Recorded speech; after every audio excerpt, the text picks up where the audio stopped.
Hi, this is Susie for Shiny Shiny and Tech Digest on what might be my last video review. Sad times.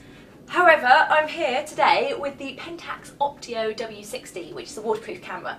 Now, it's not completely new, it was actually released back in the summer, which seems ages and ages ago now, but I went on holiday recently and I wanted to take a waterproof camera with me, and it's very rare that you actually get to test these things out where you really would in real life, so on a beach, something like that, rather than at your local Lido where it's not quite as fun.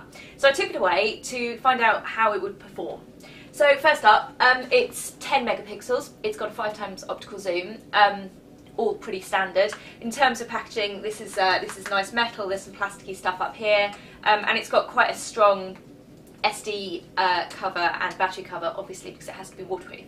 The other thing is that it's nice and rugged because it's got no shutter for the lens, which is one of the biggest problems about going to the beach, because you inevitably end up with loads and loads of sand in your shutter, which will completely screw it up. So as soon as you got to the beach, it works. There are loads of scene selections on things like this. It's mainly, the most exciting thing is that it's got a waterproof mode. So you go on and you pick your waterproof mode. Once you are underwater, there's also a waterproof movie mode, but what you will find if you are scuba diving or you have gloves on or something like that, it's quite fiddly to use this menu selection here. Underwater, however, it takes amazing photos. There's a very scary moment when you first put it in the water thinking, this is waterproof, isn't it? But it is, it's fine. You can go down to a decent depth with this one. Now, what I did find is that when you're swimming around underwater, and you can see my photos, there,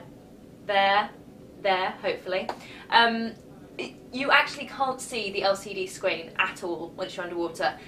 There's too much reflection. It's completely hit and miss.